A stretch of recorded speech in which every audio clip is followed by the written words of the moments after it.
On en arrive au dernier élément à étudier de la soirée. Il s'agit du vœu déposé par les élus du groupe communiste concernant les lycées professionnels. Et la parole est à Daniel Prémel. Merci, Monsieur le maire. Eh bien, effectivement, après cette intervention, je crois qu'on peut se poser la question de quelle conception nous avons de notre République et là aussi des services publics et de l'éducation nationale. Quelles valeurs portons-nous sur la formation professionnelle? C'est à ces questions que nous renvoie la fermeture de 7 lycées professionnels à Paris, dont Suzanne Valadon dans notre arrondissement. Cette décision unilatérale, brutale et sans discussion avec la communauté éducative et les organisations syndicales fait fi de l'importance de l'enseignement professionnel qui permet à 650 000 jeunes chaque année, notamment ceux des classes populaires, d'accéder à un premier niveau de certification par le diplôme. Elle nie également l'importance des lycées professionnels et l'engagement sans faille des personnels pour offrir à leurs élèves une formation émancipatrice qui articule savoirs généraux et professionnels pour les armer à poursuivre leurs études et s'insérer professionnellement. Ne nous y trompons pas, même si on essaye de nous rassurer en nous disant que les élèves de seconde et de première seraient affectés dans les mêmes formations, mais dans d'autres arrondissements, on le sait bien, ces arrondissements seront bien éloignés. Et il faut aussi écouter les enseignants qui nous ont alertés, qui ont alerté les parents sur une telle mesure et comment faire un enseignement de qualité, un maintien de cadres propices aux apprentissages, une pédagogie par projet et un meilleur suivi individuel des élèves s'ils sont si loin de leur lieu. De plus, cette fermeture détruirait les liens que le lycée professionnel Suzanne Valadon a noués avec le tissu économique local et leurs acteurs institutionnels et associatifs, essentiels à un lycée professionnel qui propose 2 types de formation, le bac pro métier et commerce de la vente et la gestion administration. Je rappelle qu'avec notre mairie, ce lycée a fait une collaboration et j'espère que vous serez tous présents donc à cette prochaine commémoration pour la déportation des enfants juifs du 18e, puisque ce sont eux qui ont fait l'affiche donc qui correspond à cette exposition que nous avons à l'heure actuelle. Vous voyez et vous pourrez découvrir quels sont aussi le travail et l'implication de ces enseignants à Suzanne Valadon. Cette décision, ce n'est pas un accident local, mais bien le résultat d'une politique d'État qui continue à affaiblir la voie professionnelle scolaire par un sous-investissement et un manque structurel de moyens. Ces fermetures qui aboutiraient à la dégradation de certaines filières et à des difficultés liées au déménagement pourraient affecter pour nous plus de 1100 lycéens, particulièrement issus des classes populaires, et multiplier un dysfonctionnement déjà constaté. Il est à craindre que dans ce contexte, les élèves se retrouvent sans affectation. Ces fermetures semblent plus dictées par la volonté de récupérer du foncier pour déployer d'autres actions et de réaliser des économies sur le service public d'éducation. Au contraire, nous avons besoin d'une offre ambitieuse qui doit encore monter pour offrir des filières professionnelles dans l'Académie de Paris. C'est pour montrer notre opposition à la fermeture des lycées professionnels, manifester notre soutien au personnel, aux équipes éducatives, aux parents et aider à la réussite des lycéennes et des lycéens de Paris que nous vous proposons que la ville de Paris demande à la région Île-de-France de renoncer au projet de fermeture actuellement envisagé des lycées professionnels pour engager des concertations avec la communauté éducative et les organisations syndicales afin d'améliorer l'offre de formation professionnelle sur la région, mais surtout aussi sur Paris, dont nous avons besoin, et d'engager, bien sûr, les moyens nécessaires à la rénovation de ces lycées. Je vous remercie. Merci beaucoup. La parole est à Karine Roland. Non, mais en fait, tu réponds, tu donnes la position de l'exécutif et ensuite on fait des explications de vote. Je suis désolé. Hein. Merci, Monsieur le maire. Merci, cher Daniel Prémel. Nous nous associons, bien sûr, à ce vœu tel que vous l'avez présenté, cher Daniel, puisque nous en avons échangé. Juste quelques ajouts, même si vous avez tout dit. L'enseignement professionnel est trop déconsidéré, en tout cas en France, depuis fort longtemps. À un moment où nous le voyons, nous le lisons à longueur de journaux et de journées, le marché du travail connaît des évolutions. Je ne sais pas, cher Mme, s'il serait possible d'envisager une formation d'ascensoriste à Suzanne Valadon. Je sais en revanche que Camille Genazzi s'est adapté, lycée spécialisé dans l'automobile, pour créer une filière autour du vélo. Ça n'est pas rien, nous en avons parlé tout à l'heure. Ensuite, des incertitudes quand même vraiment sur les chiffres. Là où effectivement nous avons des données qui consistent à dire qu'un certain nombre d'élèves n'ont pas trouvé de place cette année à la rentrée en enseignement professionnel, nous entendons par ailleurs que 7000 places seraient vacantes. Je le mentionne parce que clairement, il y a un besoin justement de clarification, à tout le moins. Et puis, au-delà des chiffres, on parle bien d'élèves, de familles. Ça, bien sûr, vous l'avez parfaitement dit.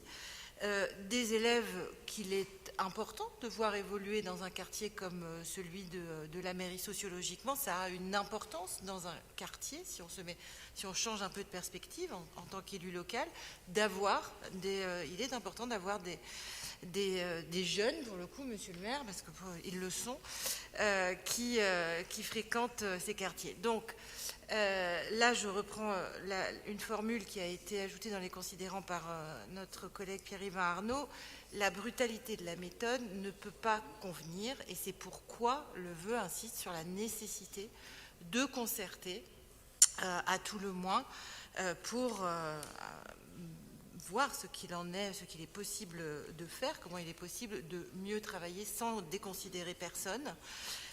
Ni les élèves, ni les familles, ni les enseignants, ni les organisations syndicales autour de ce qui nous paraît être des décisions pour le moins précipitées. Merci beaucoup. Anne-Claire Boux. Merci, monsieur le maire, chers collègues. Je tenais à remercier tout d'abord Daniel Prémel et Karine Roland pour leurs propos.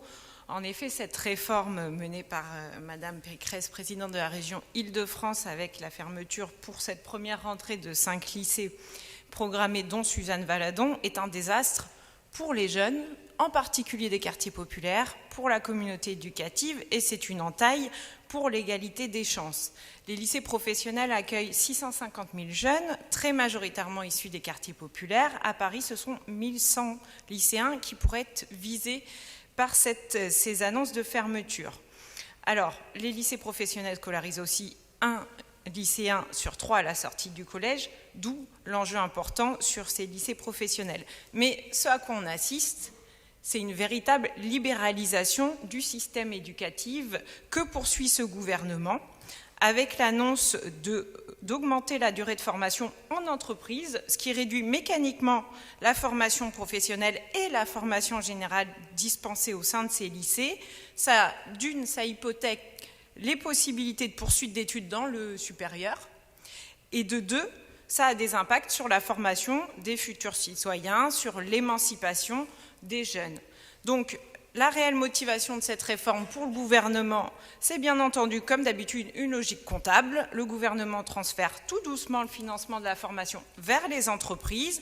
Derrière, on réduit le temps d'enseignement, ce qui permettrait d'économiser environ 10 000 postes. Voilà la petite combine qu'il y a derrière tout ça. Et bien entendu, à la région Île-de-France, Valérie Pécresse en profite pour faire des annonces de fermeture de ces lycées, en mettant tout ça sur le dos de bâtiments qui seraient mal entretenus, mal rénovés. On aimerait rappeler à Madame Pécresse que ça relève de sa compétence, et donc une concertation, oui, mais une concertation pas pour fermer des établissements qui sont très utiles pour les jeunes issus des quartiers populaires, mais une concertation en effet pour clarifier, comme l'indiquait Madame Karine Roland, pour clarifier la situation et faire en sorte que ces formations puissent bénéficier encore plus aux jeunes, qu'elles puissent attirer, qu'elles puissent évoluer pour avoir des enseignements encore plus en phase avec les besoins du marché de l'emploi. On l'a vu avec l'exemple du lycée Camille Génazzi. Donc le groupe écologiste et citoyen apporte son plein soutien à ce vœu, son plein soutien à la communauté éducative, aux élèves, aux familles. Nous nous battrons pour qu'il n'y ait aucune suppression de postes, aucune suppression d'heures de formation et le maintien de tous les personnels. Nous rappelons avec force à la région Île-de-France notre attachement à la formation professionnelle, notre opposition ferme à la fermeture du lycée Valadon et notre volonté que les établissements soient rénovés le plus rapidement possible. Donc vous l'avez compris, nous appelons à voter favorablement à ce vœu. Merci beaucoup. Est-ce qu'il y a d'autres explications de vote? Pierre-Yves Bournazel. Monsieur le maire, moi je me déporte. Je dirige l'un de ces établissements. Oui. Donc je me NPPV et Maya voilà. Akari. Pierre-Yves Bournazel, et ensuite on passe au vote. Alors, si vous me le permettez, sans être hors sujet, je vais faire l'explication de vote sur ce vœu et sur le précédent, pour que ce soit consigné au procès-verbal aussi, que les choses soient très claires. Je voterai les deux vœux. Sur le vœu que vient de présenter Madame Prémel, j'ai écrit dans le même sens à Madame Pécresse il y a quelques mois, donc je ne peux voter que votre vœu en toute cohérence. En revanche, je vote des vœux, mais je ne suis pas forcément tout à fait d'accord avec les présupposés politiques de certaines interventions. Dire qu'on assiste à la privatisation du service public de l'éducation nationale alors que les budgets n'ont jamais autant augmenté, c'est un peu contradictoire. On peut dire que ce n'est pas assez, que c'est insuffisant, on peut dire beaucoup de choses, c'est le débat démocratique, mais dire qu'on privatise l'école, je pense que c'est caricatural et surtout factuellement faux. Et qu'au moment où M. Trump explique que Mme Pelosi n'a pas vu la violation de son domicile parce que son mari était bourré, et que c'est faux, je pense qu'il faut arrêter les fake news. Ensuite, sur la question de l'hébergement d'urgence, je l'ai voté parce que j'étais tout à fait convaincu par ce que vous avez dit. Et d'ailleurs, j'étais intervenu aussi à l'Assemblée nationale, un peu minoritaire certes, sur ces sujets-là. Vous avez raison, parce que ce sont des sujets extrêmement importants, extrêmement graves. Et je pense que l'État ne fait pas assez en matière d'hébergement d'urgence. Il doit faire plus, à Paris et ailleurs. Et c'est la raison pour laquelle j'ai voté. Mais je voudrais dire aussi que l'intervention de M. Arnaud, qui était très politisée, c'est son droit de le faire, il a oublié de dire trois choses. La première, c'est qu'il y a une décision du Conseil d'État qui dit effectivement que l'hébergement d'urgence, c'est une compétence obligatoire de l'État, mais que les départements, à titre principal, je cite, doivent rendre possible l'hébergement, y compris en urgence, des femmes enceintes, des mères isolées avec enfants. Ensuite, lorsqu'un mineur est placé auprès des services de l'aide sociale à l'enfance, les départements doivent assurer son hébergement. Le département, c'est la ville de Paris. Et je rappelle que Jacques Chirac, lui, c'est peut-être pas toujours évident de le faire, mais Jacques Chirac n'avait pas hésité, comme maire de Paris, à réquisitionner des logements. Donc aussi, la ville de Paris peut faire des choses sur l'hébergement d'urgence. Je veux dire par là qu'il faut, sur des sujets aussi difficiles et sensibles, M. Sissoko est intervenu, il a raison de rappeler à l'État ses missions, il a raison de demander des places supplémentaires, il a raison de se mobiliser, mais la mobilisation, elle doit être partagée et que la ville, comme département et aussi comme pouvoir d'action, doit aussi prendre sa part, parce que c'est un peu facile de dire c'est une question d'un côté et pas de l'autre. Parce que les gens qui sont dans la rue, ils galèrent et ils s'en foutent de savoir la couleur politique. Ce qu'ils veulent, c'est des actes des uns et des autres. Et donc, en cohérence, moi, je soutiens les vœux, même si ce n'est pas de mon groupe et même si c'est en contradiction avec des gens qui, sur un plan national, ne sont pas loin de moi. Ma priorité, c'est de défendre ce que je crois bon pour l'intérêt des habitants et notamment celles et ceux qui sont dans la rue. Je partage cette ambition d'éviter de tomber dans la fake news ou le trumpisme ou la trumpisation de la vie politique. Je voudrais, dans cette dynamique-là, rappeler que non seulement la ville de Paris respecte l'ensemble de ses devoirs en ce qui concerne les publics fragiles, les enfants isolés, que à Paris comme dans la Seine-Saint-Denis, en fait, nous prenons une part extrêmement conséquente à l'hébergement de ces mineurs, que nous signons avec l'ensemble des mineurs qui sont confiés à notre garde des contrats jeunes majeurs, c'est-à-dire que nous allons plus loin que les obligations. Nous ne lâchons pas à 18 ans les enfants confiés à l'ASE pour les lâcher dans la nature, comme ça peut exister dans beaucoup d'endroits. Et nous appelons, comme d'autres responsables, en l'occurrence de départements, tous les départements à faire de même. Et si quelques départements, y compris en Île-de-France, acceptaient de faire au moins autant que Paris en la matière, nous n'aurions plus de problème de jeunes mineurs à la rue. Et effectivement, tout ne peut pas reposer sur l'État tout seul, mais tout ne peut pas reposer sur le 75 et le 93 en la matière. Et le désengagement de nombre de conseils généraux, généralement dirigés par des majorités qui ne sont pas exactement celles qui président à celui de Paris, est un scandale aussi. Mais ce désengagement, il est lié à une réalité, c'est l'absence de compensation financière par l'État. C'est une compétence que nous exerçons au nom de l'État. Et il n'y a pas de raison que le contribuable parisien ou de Seine-Saint-Denis ou de tel autre département ait totalement ou en grande partie à sa charge ce qui relève de la solidarité nationale. C'est la même chose sur la RSA, c'est la même chose sur l'ensemble des politiques sociales. Bien sûr que les collectivités locales doivent chacune prendre leur part, mais il revient à la solidarité nationale de prendre en charge cette part. Bien sûr que nous pouvons faire un peu plus. Les contrats jeunes majeurs, tout le monde n'est pas obligé de le faire. Si on décide de le faire, c'est normal qu'on y contribue. Mais enfin, heureusement qu'il y a des départements comme Paris pour faire face à ces difficultés-là. De la même façon, et nous spécifiquement dans le 18e, on peut dire qu'on est très aidant pour permettre notamment de trouver des places en hébergement d'urgence. Je ne rappellerai pas l'engagement qui avait été pris en 2003 ou en 2004 par l'État au moment où nous avions accepté la création de la boulangerie, de faire la boulangerie pour un an ou deux, et puis ensuite on ferait un projet urbain. Ça fait depuis 2003 ou 2004 qu'il y a 400 personnes qui sont mises à l'abri à la boulangerie, un peu plus sans doute maintenant, et nous avons même fait le choix avec la maire de Paris et avec Yann Brossat et avec Pierre Rivin de faire durer dans des conditions bien meilleures que ce qu'elle est l'occupation de la boulangerie pour de l'hébergement d'urgence. Donc je pense qu'on peut dire qu'à Paris et dans le 18e, franchement, on prend très largement notre part, on est extrêmement facilitant, aidant, on ne s'est jamais d'ailleurs opposé à l'utilisation d'un espace, d'un hôtel, d'un équipement comme au 70 Barbès, en temporaire. Dès qu'on a l'opportunité, on met à disposition des places. Et là encore, si tous les départements d'Île-de-France faisaient aussi bien que Paris, sans doute qu'il serait plus facile, c'est vrai, pour le préfet de région de trouver des places. Cela dit, ça reste sa compétence, et même si nous finançons en bonne partie le 115 aussi, encore une fois, en dehors des conditions fixées par la loi, ça reste de la compétence de l'État. Et il y a cette espèce de logique qui est un peu normale, parce que nous sommes le service public ouvert, à toujours demander aux collectivités de se substituer aux autres. Vous remarquerez qu'on ne demande jamais à d'autres de se substituer à nos compétences. Nous, on ne va jamais voir l'État en disant « on voudrait que vous fassiez un truc qui relève de notre compétence ».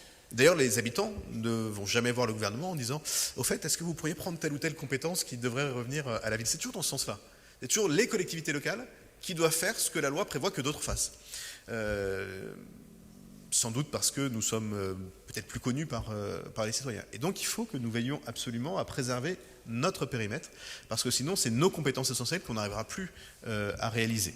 Et ça, pour le coup, il ne faut pas qu'on fasse. Cela dit, je me suis beaucoup éloigné, puisqu'il était question de voter le vœu sur le lycée Suzanne Valadon et pas du tout sur l'hébergement d'urgence. Donc, je vais mettre au voie le dernier vœu qui est pour, qui est contre, qui s'abstient. Il est adopté. Merci beaucoup. Bonne soirée à toutes et à tous.